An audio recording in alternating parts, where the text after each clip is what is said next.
He finally spoke, not through a press release, not through a stage-lit interview, not through a carefully clipped headline, but through a voice that feels closer, quieter, and more direct than the world expected.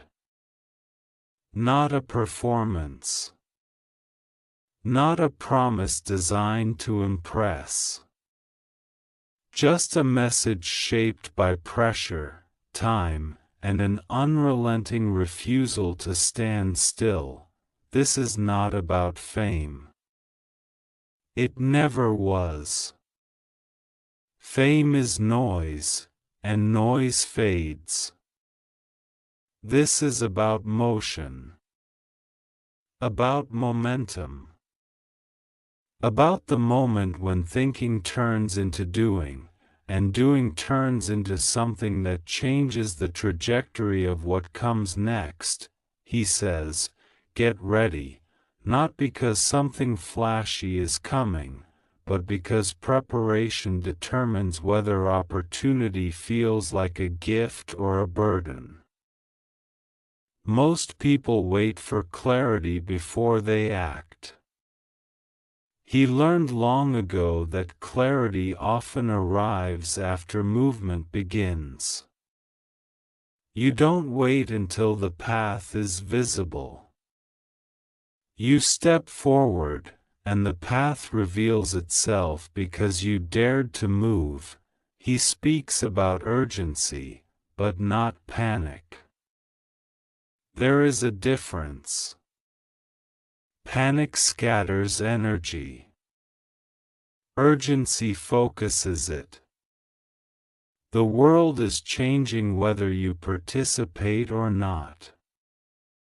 Technology, systems, expectations, they don't slow down to ask if you're comfortable. And comfort, he says, is a terrible long-term strategy. He talks about failure openly, almost casually, because failure stopped being dramatic a long time ago. It became data. Feedback. A necessary cost of attempting something that hasn't been done before. He reminds you that people who ridicule failure usually haven't risked anything meaningful. Failure is proof of effort. Stagnation is proof of fear. He says, I'm coming to you, not as a threat, not as an announcement of dominance, but as a challenge. A challenge to stop watching and start engaging. To stop scrolling and start building.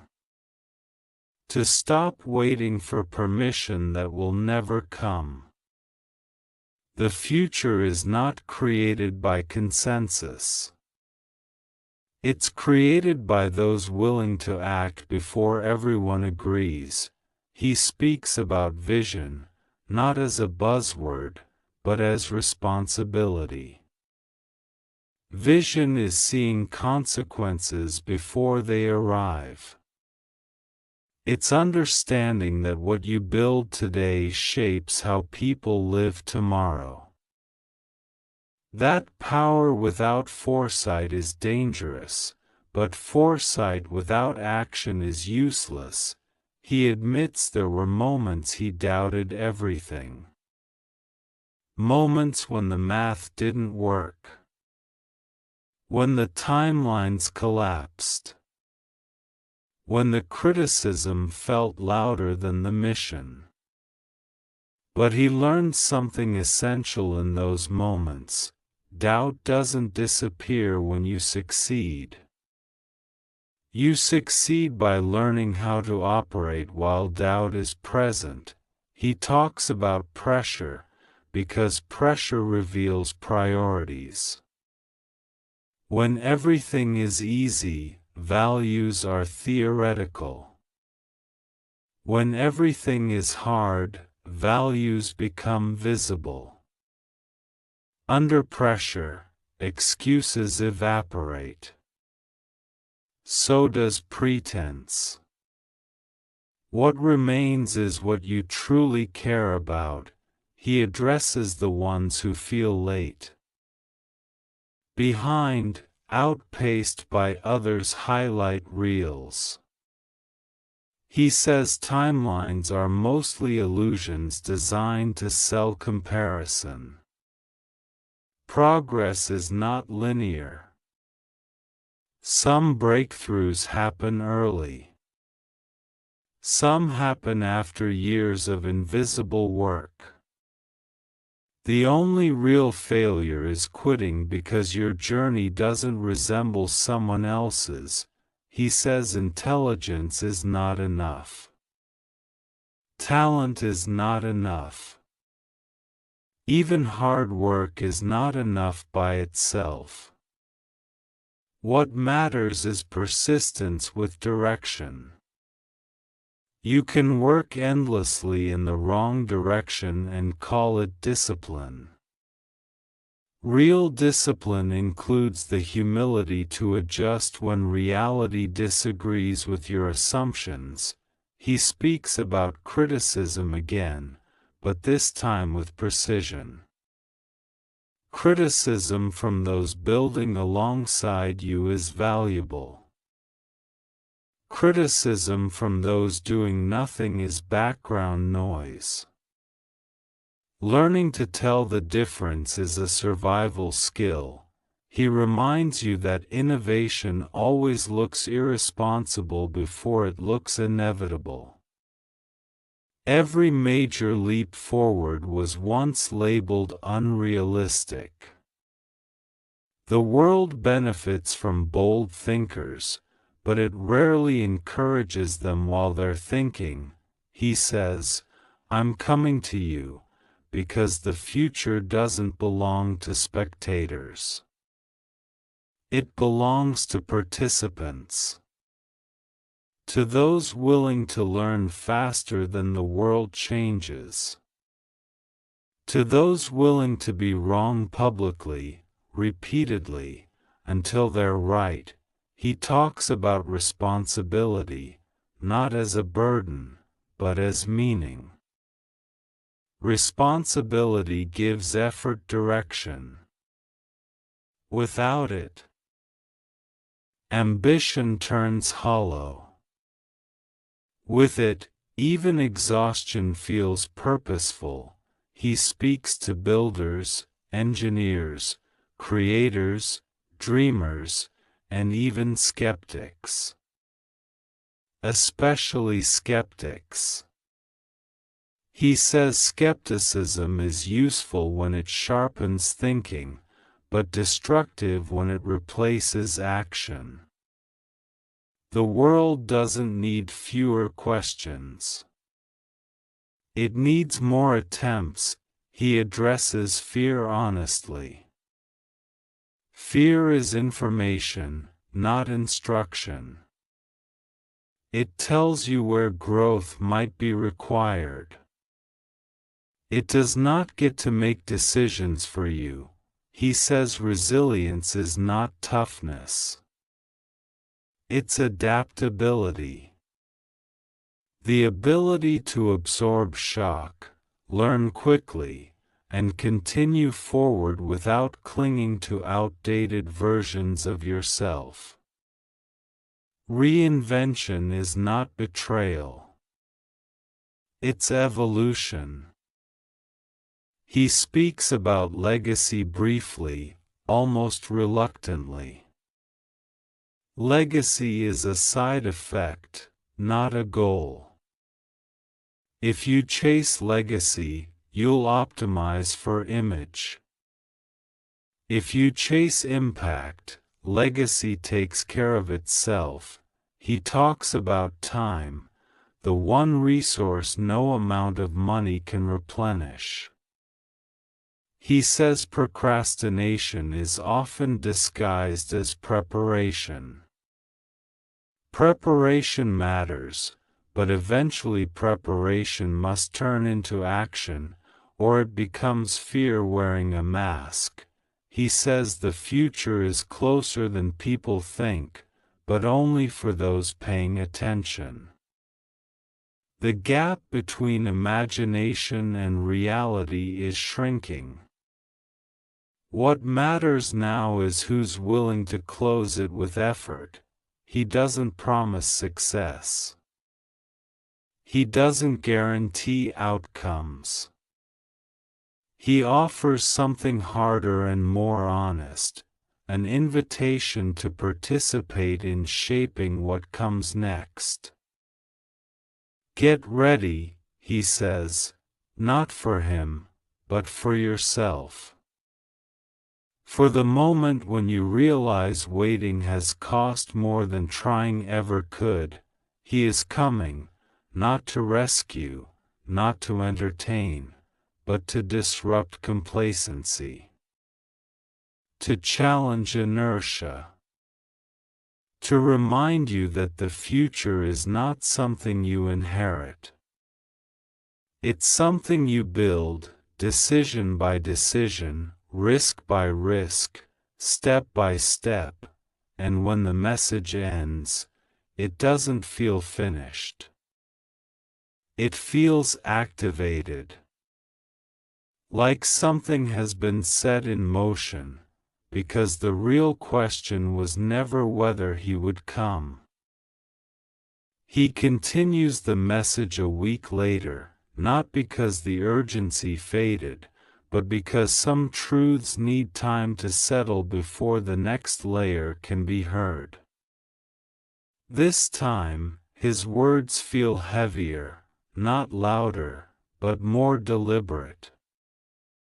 As if he knows the first message stirred something, and now he is speaking to those who didn't just listen, but reflected. He says readiness is not excitement. Excitement burns fast and disappears when resistance shows up. Readiness is commitment without applause. It's the quiet decision to keep going when no one is watching and no one is cheering. Most people, he says, love the idea of change but resist the cost of becoming someone new. And that cost is always internal before it is external. He speaks about transformation, not technological, but personal. Before systems change, people must change. Before industries evolve, mindsets must evolve. He says the future does not defeat people, rigidity does. The world rewards those who can let go of outdated beliefs faster than it punishes those who make honest mistakes. He talks about responsibility again, but now in a more intimate way. Responsibility for your own thinking, your own growth, your own participation. He says blaming systems, timing, or circumstances may feel justified, but it quietly drains power. Ownership, even when unfair, restores it. He admits something rarely spoken aloud: progress is exhausting. Sustained effort drains you in ways rest alone cannot fix. Purpose is what replenishes that energy. Without purpose, even success feels empty. With purpose, even struggle feels aligned. He addresses the illusion of overnight success. He says people see launches, announcements, outcomes, but they don't see the years of doubt, recalculation, and persistence that preceded them. Visibility compresses time in the public mind. Reality stretches it. If you expect fast results, you'll quit early. If you expect resistance, you'll be prepared to outlast it. He speaks directly to those standing at the edge of action, those who have ideas but hesitate. He says hesitation often comes not from lack of ability, but from fear of identity loss. Once you begin, you can no longer pretend you are potential. You become accountable to results. That accountability scares people more than failure. He says the world doesn't need more spectators pretending to be critics. It needs contributors willing to learn in public. Being wrong publicly is uncomfortable, but stagnating privately is worse. He talks about intelligence again, but reframes it. Intelligence is not knowing answers, it's knowing how to update beliefs when new information arrives. Stubbornness feels strong, but adaptability lasts longer. He warns against cynicism. Cynicism feels intelligent, but it is lazy. It avoids risk by dismissing possibility. The future is not built by those who assume nothing will work.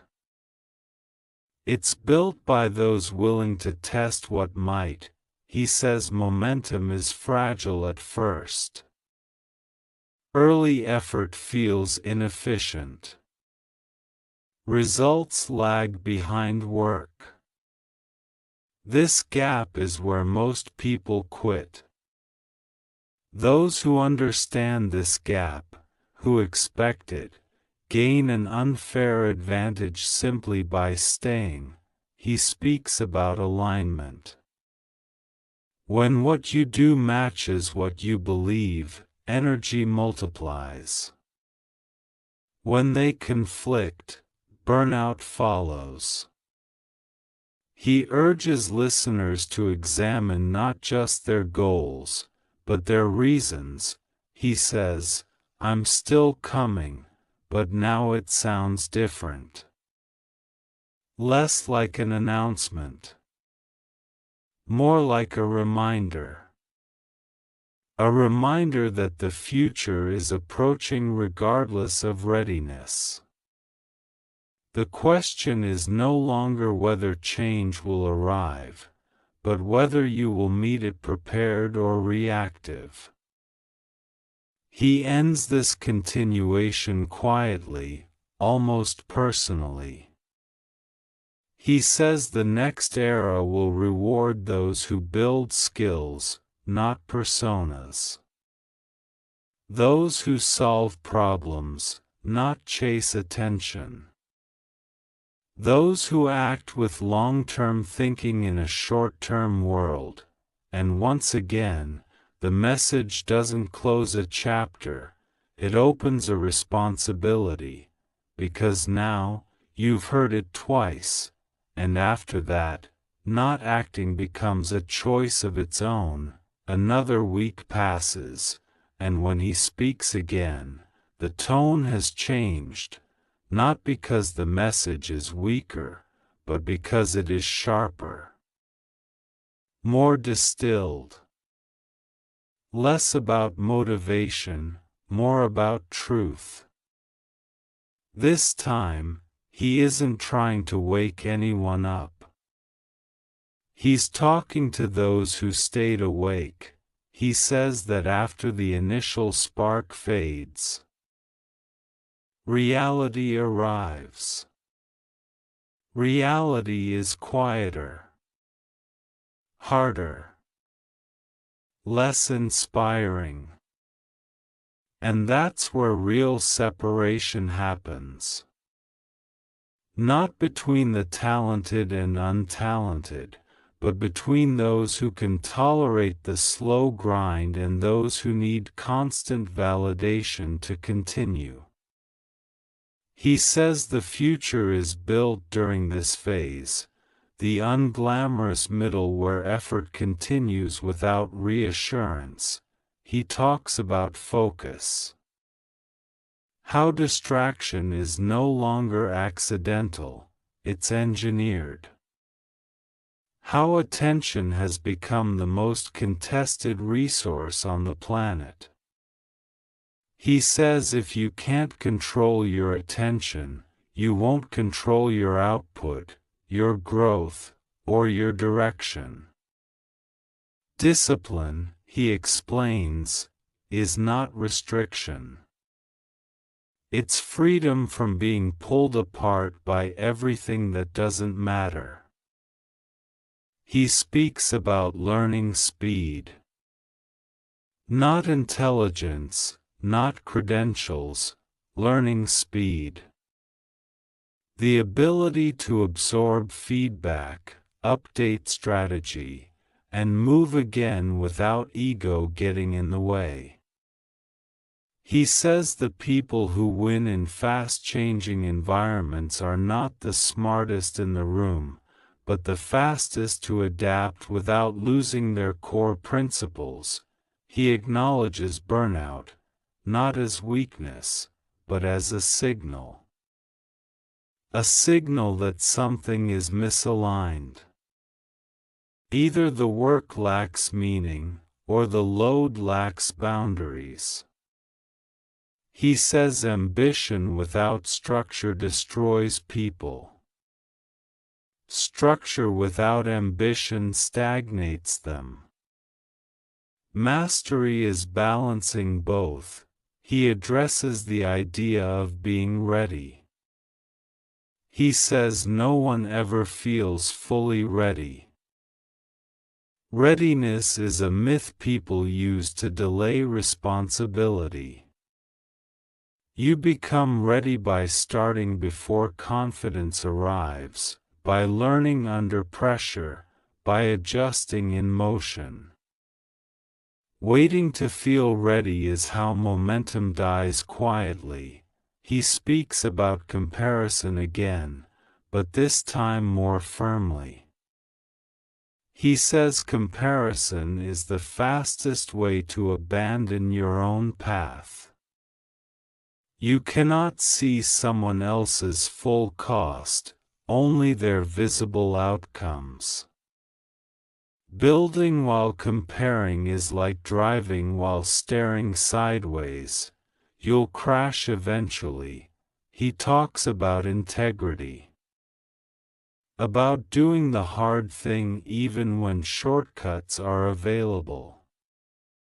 He says shortcuts don't just reduce effort, they reduce capacity. Every time you avoid difficulty, you train yourself to need avoidance. Every time you face it, you expand what you can handle. He says something that lands heavier than expected. The world doesn't change because people care. It changes because people act consistently. Caring is common. Consistent action is rare. That rarity is where impact comes from. He speaks to those who feel stuck, not because they lack ideas, but because they are carrying too many at once. He says progress often requires subtraction before addition. Fewer goals. Fewer opinions. Fewer distractions. Depth beats breadth when momentum matters. He returns to the phrase again, "I'm coming," but now it's clear he isn't talking about himself at all. He's talking about consequences. About reality. about the next phase of the world arriving, whether anyone feels prepared or not. Technology, systems, competition, they don't wait for comfort. He says the next era will reward builders who can think long-term while executing short-term. Who can hold vision without losing discipline? Who can fail without dramatizing it? Who can succeed without losing humility? He speaks briefly about silence. How silence is where thinking matures. How constant noise creates shallow certainty. He encourages fewer announcements and more progress. Less signaling, more substance. As he closes this week's message, there is no rallying call. No dramatic line meant to be quoted. Just a steady truth delivered plainly. Momentum is a choice renewed daily. Not weekly. Not when you feel inspired. Daily, he leaves it there, no pressure. No countdown. Just reality standing calmly in front of you, because at this point, he knows something important. Those who were going to move have already started, and those who haven't now understand exactly why. In the final message, he does not raise his voice. He does not escalate the tone. He does not repeat himself. He understands that repetition is only useful until clarity arrives, and now, clarity has arrived.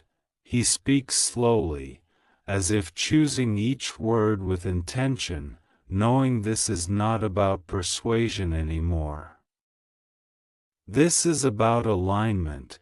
He says there comes a point when motivation becomes irrelevant. When inspiration has done its job and must step aside. What remains then is identity. Not what you want to do, but who you have decided to be. He says progress accelerates when action stops being something you force and starts being something that reflects you. He talks about inevitability. Not destiny, not fate, but consequences. Systems reward what is practiced consistently. Neglect compounds just as powerfully as effort. The future is not mysterious, he says. It is visible in habits repeated quietly over time. He admits something most people don't expect. Even now, uncertainty remains. Bigger scope doesn't remove uncertainty. It multiplies it. The difference is tolerance. You don't eliminate uncertainty. You increase your capacity to operate within it. That, he says, is what separates leaders from observers. He speaks about control. About how little of it actually exists. Markets shift. People change. Technology evolves. The illusion of control is comforting but fragile. What you can control is response, preparation, and learning speed. Everything else is noise. He addresses those who started and stumbled. Those who acted and failed. He says failure after action is not regret, it's tuition. The only expensive failure is the one that teaches you nothing because you avoided it entirely. He speaks to those who never started. Gently, but directly.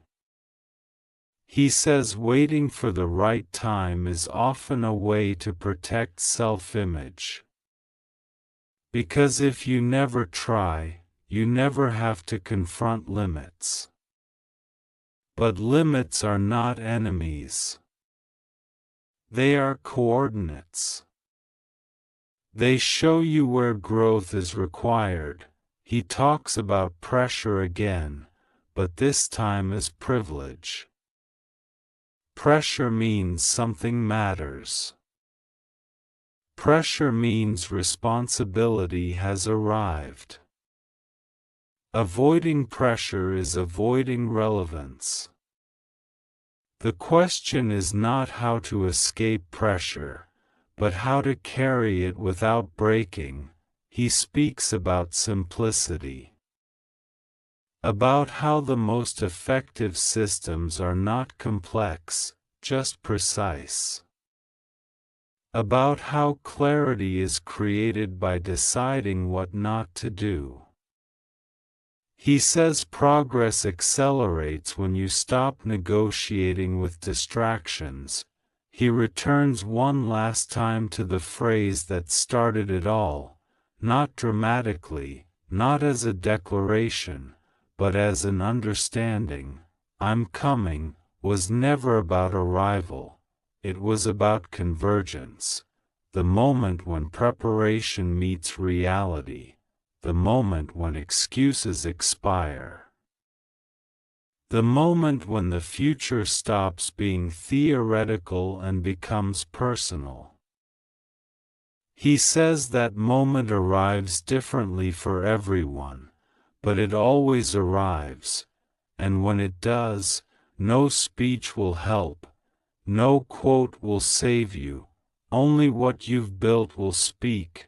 He closes with this final truth, delivered without flourish: the future does not reward intention, it rewards execution. And then he stops.